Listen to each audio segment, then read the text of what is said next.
Before we begin, viewer discretion is strongly advised. The following is for educational and entertainment purposes only. This is the verbatim transcript from the recent Congressional Oversight Committee hearing as reported by C-SPAN and verified by multiple independent sources. What you are about to hear is a newly unsealed portion of an exchange that has media experts talking. Until now, the full confrontation between conservative commentator Candace Owens and Representative Jasmine Crockett had never appeared in any complete public record. But that changed on day 3 of the social media regulation hearings, when what started as routine testimony about online censorship evolved into something far more explosive. Nobody expected Representative Crockett to challenge one of conservative media's most vocal personalities with her own statements. The hearing room was tense, eyes focused on the prepared testimonials until Owens's accusatory comments about Democrats' fundamental hostility toward free speech cut through the air. Gasps echoed through the chamber. Even the committee chairman froze, unsure how to proceed as the exchange quickly escalated beyond standard congressional decorum. The internet's practically smoking right now. Media forums are buzzing with analysis, and you can bet political commentators on both sides are currently questioning every talking point they've prepared for years. What Owens clearly thought would be an easy opportunity to deliver her standard accusations turned into one of the most devastating 30 seconds of factual accountability in recent congressional history. C-SPAN. Document Hogger 591D captured the entire exchange, including the reactions from media experts seated in the gallery that network cameras typically don't show.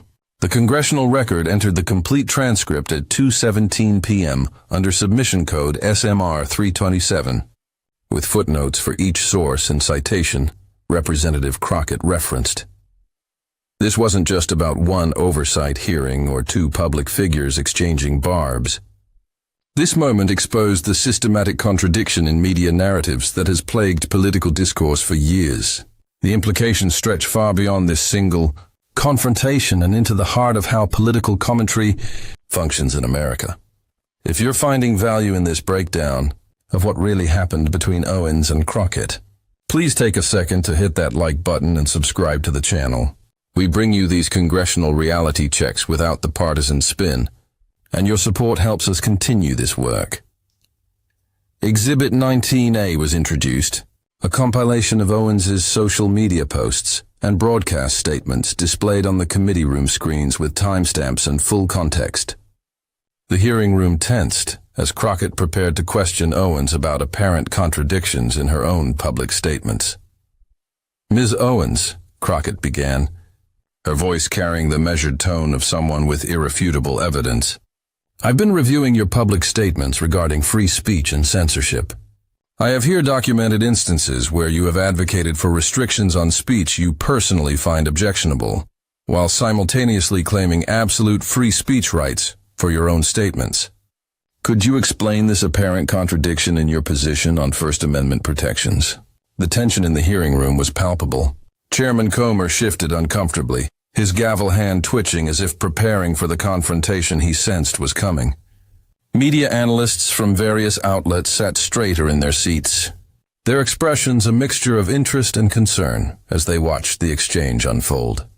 Dr. Renee Thompson, professor of media studies at Georgetown University, who was present at the hearing, later stated, Crockett was employing a classic fact-checking technique.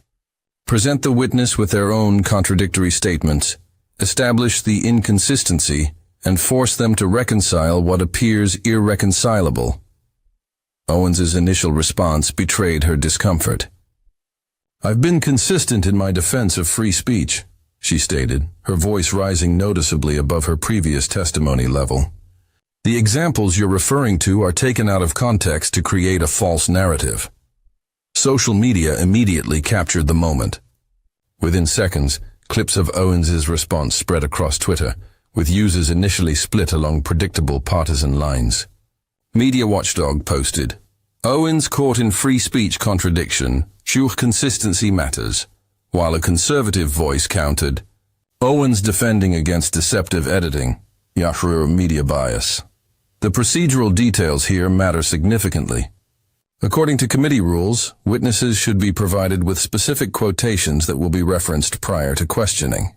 The committee's failure to alert Owens to the exact statements Crockett would cite would become a central point of contention as the exchange escalated. Documents recovered from the hearing.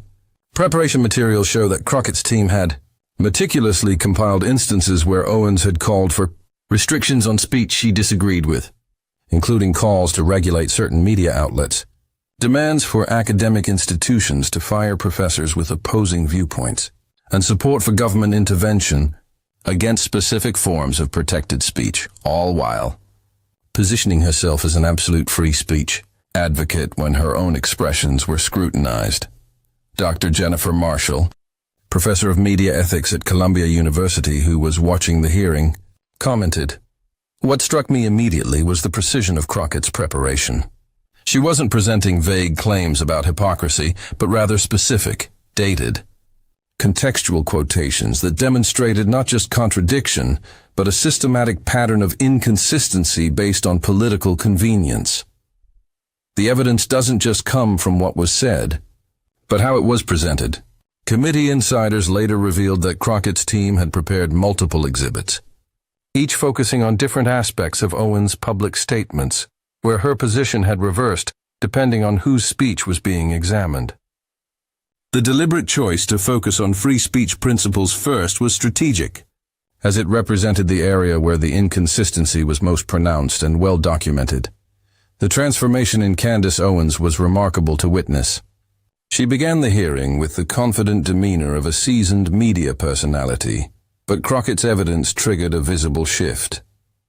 Her posture stiffened, her expression hardened with apparent frustration, and her voice rose in volume with each response in what communication experts would later identify as classic defensive behaviors.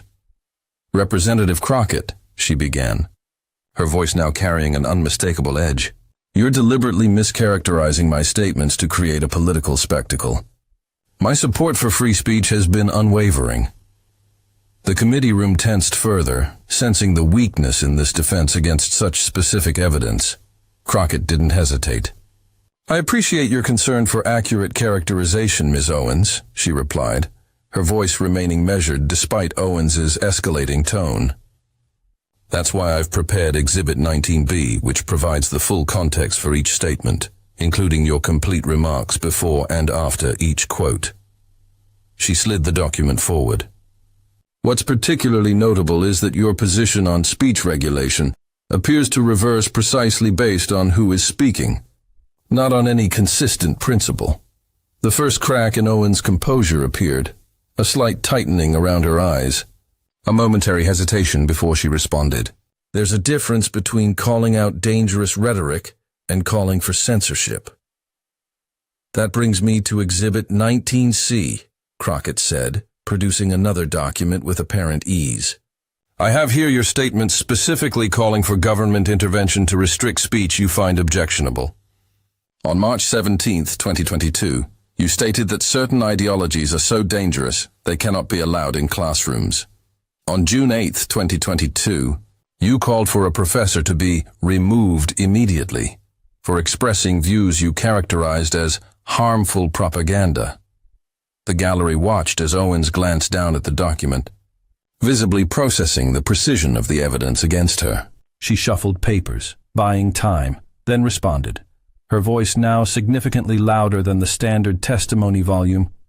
"There are exceptions to free speech when public safety is concerned." Crockett nodded.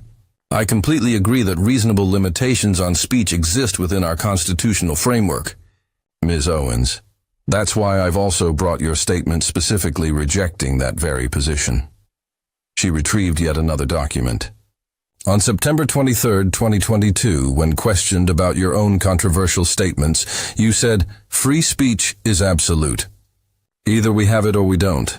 Anyone talking about limitations is really talking about censorship.' These statements were made just 3 months after you called for restrictions on speech you personally found objectionable. Messages recovered from staffers' phones show the real-time reactions among committee members. She's documenting every contradiction, and did we know she had this level of receipts? One message from a senior Republican staffer simply read, "This is surgical destruction." Owens, visibly struggling to maintain composure, raised her voice further. "You're taking these statements completely out of context to push a political agenda." "I understand your concern about context, Ms. Owens," Crockett replied, her voice still measured despite Owens's increasing volume. "That's why I've included complete transcripts, not just isolated quotes. I've also provided links to the full videos of your statements so the committee can verify nothing has been taken out of context. The contradiction isn't in the editing, it's in the positions themselves. The shift in the room was palpable. What had begun as routine testimony had transformed into something else entirely, a precise, methodical documentation of inconsistency that couldn't be dismissed with general appeals to mischaracterization or context. Media analysts in the gallery exchanged glances, some taking notes with increasing intensity. A communications professor from NYU was seen whispering to her colleague, "This is the most effective demonstration of argumentative inconsistency I've ever witnessed in a congressional hearing." As the exchange continued, Crockett displayed increasingly sophisticated understanding of media rhetoric.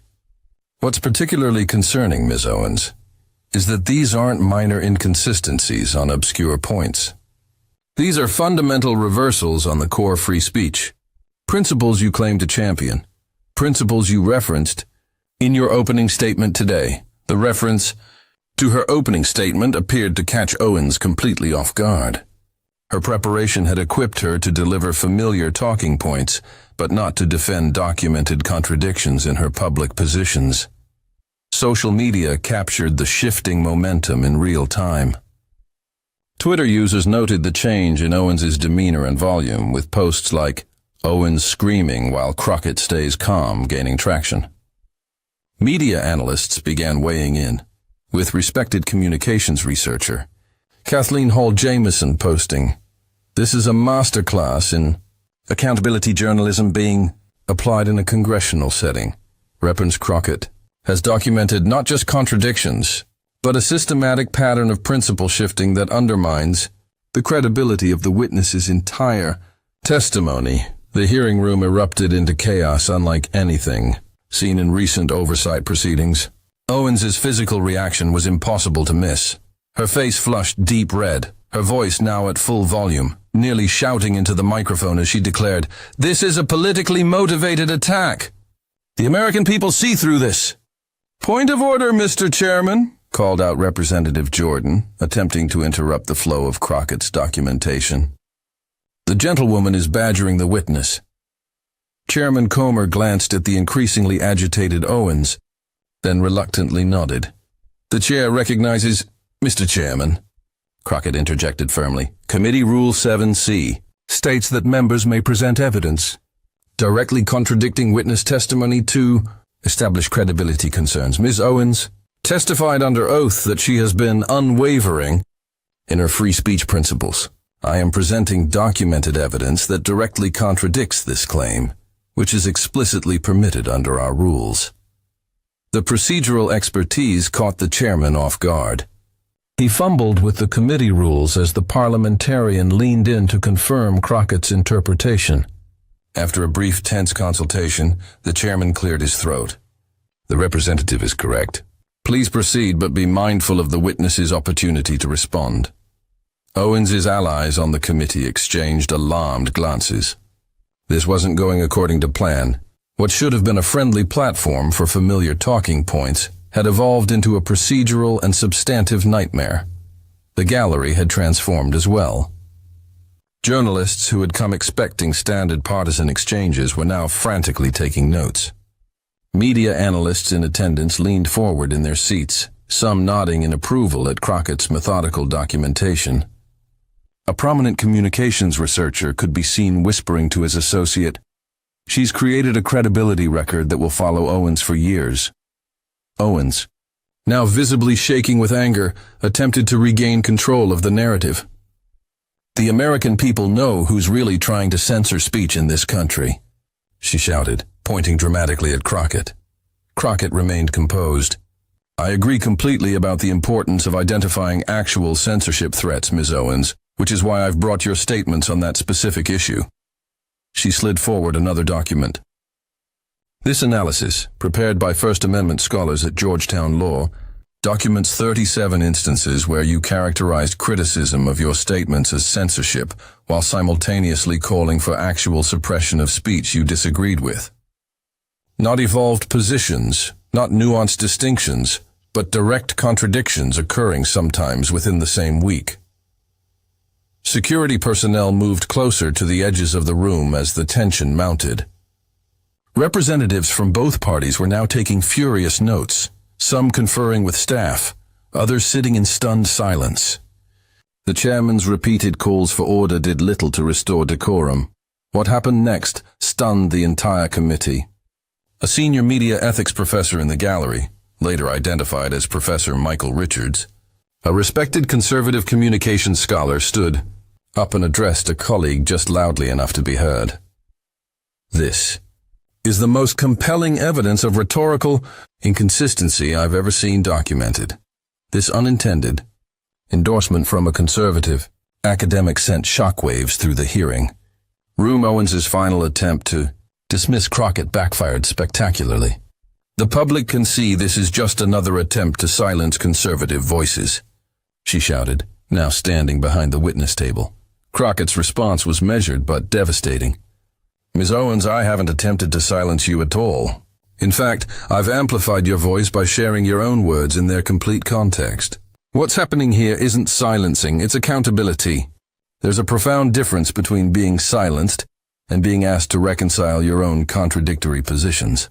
She paused, then delivered the 30 seconds that would soon be shared across every social media platform. The principles we claim to hold should apply equally regardless of who's speaking. If we defend free speech only when we agree with the speaker, we're not defending free speech at all. We're simply defending our preferred viewpoints. True principles don't change based on political convenience. They don't shift depending on who's talking. When we present ourselves as champions of free expression, while simultaneously calling for the suppression of ideas we personally find objectionable, we undermine not just our own credibility but the very principles we claim to uphold. That's not advocacy, that's opportunism. The committee room fell completely silent. Owens stared at Crockett, momentarily speechless, then collapsed back into her chair. For perhaps the first time in her media career, the vocal commentator found herself without a response to a factual challenge. The chairman, recognizing the unprecedented nature of what was unfolding, attempted to move the hearing along. We'll take a 15-minute recess, he announced, banging his gavel with more force than necessary. As the cameras continued rolling, Owens could be seen in hurried conversation with her team, repeatedly pointing to various documents with visible agitation. Media professors in the gallery were approaching each other. Several engaged in intense discussion, a visible demonstration of the academic impact of what they had just witnessed. What Crockett's methodical presentation revealed went far beyond a single hearing. It exposed a systematic approach to political commentary that had dominated media discourse for years. Her evidence didn't just challenge Owens's position.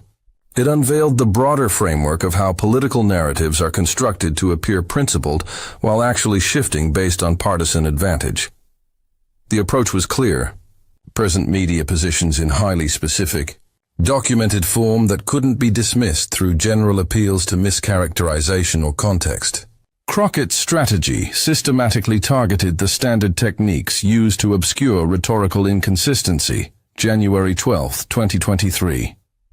During a previous House committee hearing, vague claims of media bias were countered, with specific documentation showing how the same commentators had characterized identical reporting techniques as either rigorous journalism or media bias, depending solely on the political target. March 9, 2023 claims of free speech advocacy were met with evidence showing that the self-proclaimed advocates had explicitly called for speech restrictions when the content contradicted their political positions. July 23, 2023, when journalistic standards arguments emerged, Crockett's team produced statements from the same commentators, praising or condemning identical journalistic practices based solely on whether the reporting favored their political allies. Documents later obtained. Through media monitoring, organizations revealed the existence of what communications researchers call rhetorical flexibility playbooks, essentially strategic guides for presenting political commentary in ways that appear principled while actually adapting to maximum partisan advantage. One memo recovered from a 2021 media strategy session literally instructed, when principles need to shift, emphasize different aspects of the issue. Never acknowledge the shift directly. Instead, reframe the previous position as addressing different circumstances. The systematic nature of Crockett's approach was equally deliberate. Her team had spent months building what they called rhetorical accountability packages for each standard deflection. These weren't just contradictory quotes, but complete analytical frameworks that prevented the usual pivots and selective presentations. Dr. Robert Johnson, expert on political communication at the University of Southern California, explained, "What we witnessed was a methodical dismantling of what we call principled convenience, the practice of presenting political positions as guided by consistent principles while actually allowing them to shift based on partisan advantage. By presenting comprehensive documentation rather than isolated contradictions, Representative Crockett essentially forced a recognition of systematic opportunism that couldn't be dismissed as selective quotation. The personal impact of this approach was evident throughout the hearing. Owens, accustomed to operating in an environment where rhetorical inconsistencies were rarely documented comprehensively, visibly struggled to respond. Her escalating volume, rising from normal, conversational levels to shouting, revealed someone whose familiar terrain had suddenly shifted beneath. Her communications and media strategy memos, obtained from various political organizations, revealed the extent of rhetorical messaging coordination. One document titled Media Appearance Messaging Framework 2023 contained specific guidance, emphasized different principles when criticizing versus defending similar actions, focus on intentions rather than actual statements, and pivot to broader context rather than acknowledging contradictions when challenged. Another advised, when presented with evidence of inconsistency, question the motives rather than addressing the contradiction. The media implications are significant. While no ethical standards were violated, the systematic approach to presenting political commentary as principled while practicing partisan opportunism raises serious questions about media credibility. As media ethics professor Dr. Sarah Richardson noted, the legitimacy of political commentary depends on the perception that principles are being applied consistently. If the public believes arguments are merely rhetorical weapons that change based on political convenience, the fundamental trust in media discourse is undermined. The cultural context cannot be overlooked. For decades, political media has operated in an environment where claims about principles could be deployed without accountability for previous contradictory applications. What Crockett's approach revealed was that this environment wasn't accidental. It was carefully constructed and maintained. When the committee reconvened after its recess, the atmosphere had fundamentally changed. Owens returned with additional staff members, each carrying notes and media clips. Crockett sat alone at her place on the committee dais, a single portfolio in front of her, projecting a calm confidence that belied the historic nature of what was unfolding. "Ms. Owens," began the chairman, attempting to restore normal proceedings, "you may respond to the representative's questions." Owens leaned forward, her strategy visibly altered. Gone was the shouting, replaced by a tightly controlled anger. Representative Crockett is engaging in character assassination rather than addressing the substantive policy issues this committee should be focusing on. The American people see through these political tactics. I apologize if factual documentation feels like character assassination. "Ms. Owens," Crockett said firmly, "but I'd like clarification on whether you're disputing the accuracy of any specific statements I've attributed to you. These aren't interpretations but direct quotations with dates, contexts, and full video references provided." The directness of the challenge created an electrifying moment. Owens paused, clearly caught between denying the accuracy of the quotations and acknowledging their authenticity.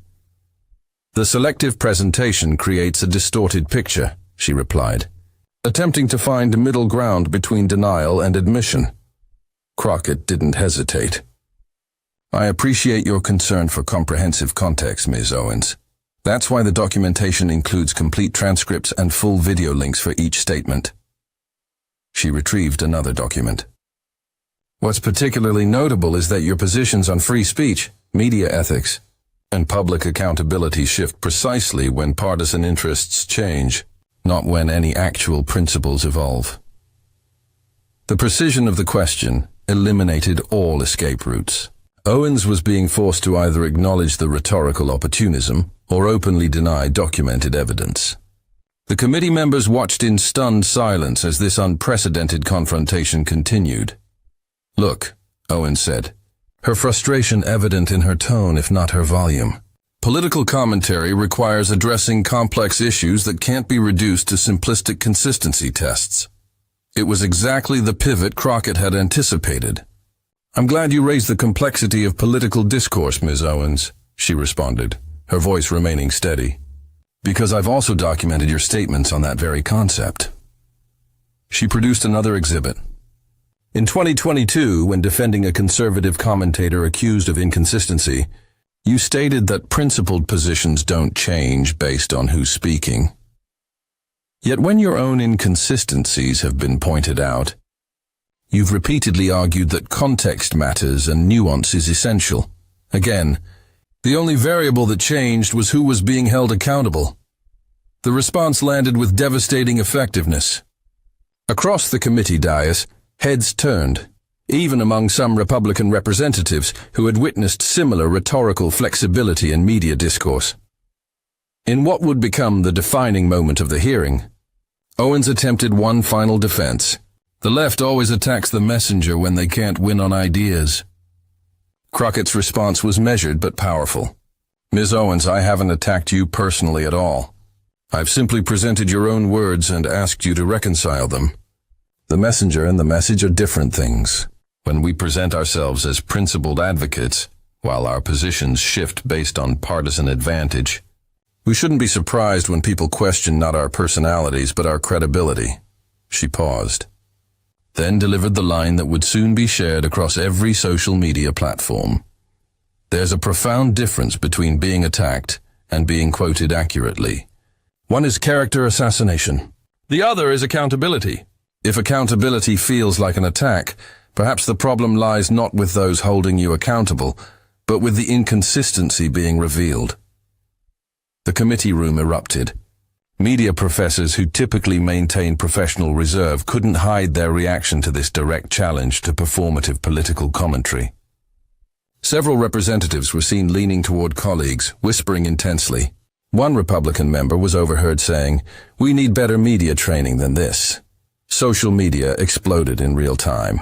Communications experts from across the political spectrum weighed in, with even conservative media analyst Ben Shapiro tweeting, "Whatever your political positions, the consistency principle Rep. Sir Crockett articulated reflects basic intellectual integrity."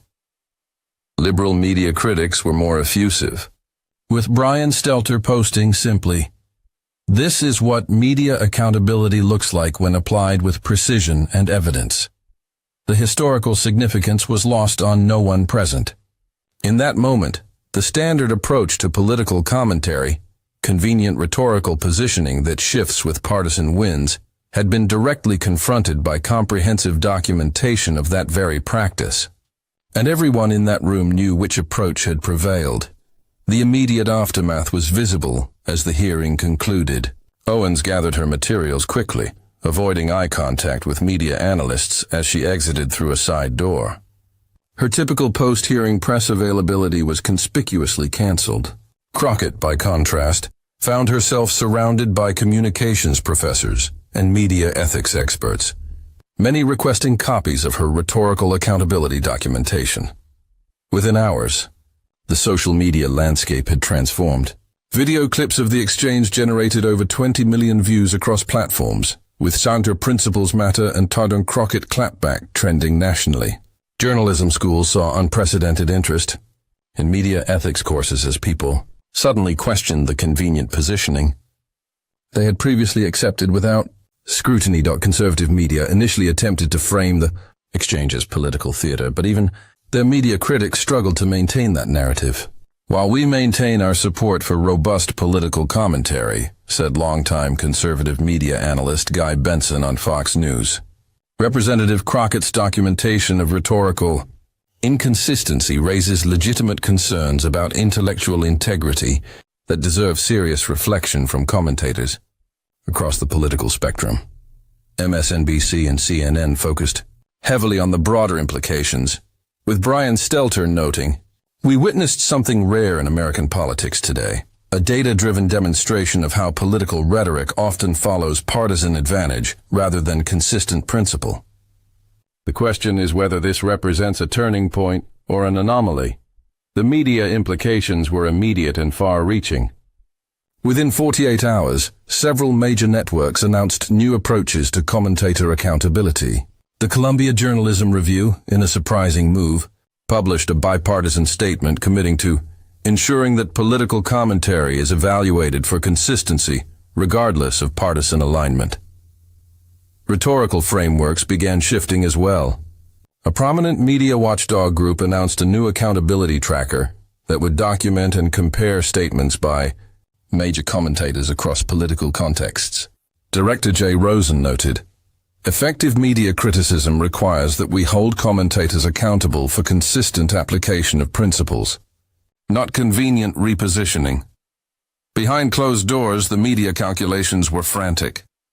Owens' team conducted emergency strategy sessions to develop a response, while media outlets on both sides began reviewing their commentators' positions for potential inconsistencies, recognizing that the era of unaccountable rhetorical opportunism might be ending. The human impact extended far beyond Washington. In journalism schools across the country, professors incorporated the exchange into their media ethics curriculum.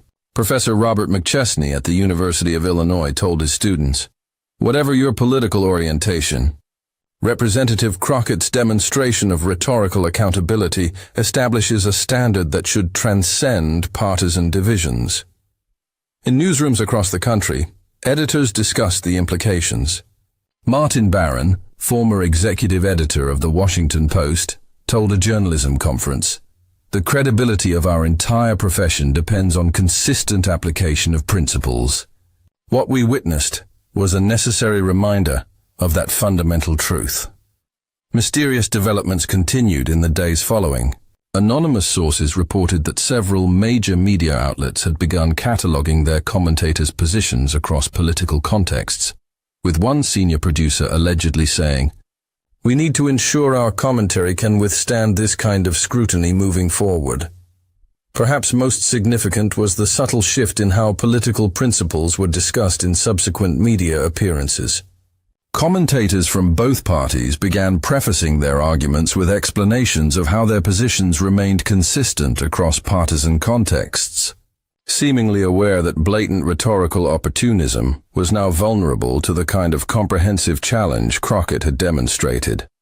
6 days after the hearing, Owens made her first public statement about the exchange on her podcast. "While I stand by my principles, I acknowledge the importance of consistency in political commentary. Moving forward, I am committed to ensuring my positions reflect consistent application of principles regardless of partisan context." The unprecedented acknowledgement of the need for consistency represented a significant departure from typical responses to such confrontations. For her part, Crockett used her newfound platform to push for greater accountability in political media. "This isn't about embarrassing any individual commentator," she told CNN's reliable sources. "It's about strengthening the integrity of our political discourse. The American people deserve commentary grounded in consistent principle, not partisan advantage." The cultural significance continues to reverberate. What began as a routine oversight hearing has potentially reshaped how political commentary is evaluated and presented. As media critic Margaret Sullivan observed in a Columbia Journalism Review article, for decades, we've allowed political commentary to proceed with rhetorical frameworks that often directly contradict positions taken just years earlier by the same voices.